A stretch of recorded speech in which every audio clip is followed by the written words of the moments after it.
मित्रांनो, या चहा पिवता चहा पित बसला. मला एक युनिफॉर्म दिलेला आहे नवीन. हे युनिफॉर्म कसं दिसत असते तुम्ही कमेंटमध्ये सांगा. चहाचे पैसे हो नाही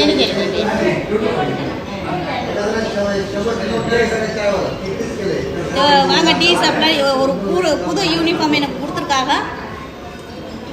கலர் சூப்பராக இருக்கா? நீங்கள் வந்து கமெண்டில் சொல்லுங்கள். எனக்கு இந்த டீ சாப்பிட்டுக்கிட்டு இருக்கேன். ஆப்ரேஷன் தேட்டரில் ஆப்ரேஷன் நடந்துகிட்ருக்கு. நான் இங்கே டைம் பாஸ் பண்ணிக்கிட்டு இருக்கேன். கத்துறாங்களா என்னமோ தெரியல. सो युनिफॉर्म कसा दिसत आहे माझा? छान दिसत आहे काय? मला कमेंटमध्ये सांगा. या चहा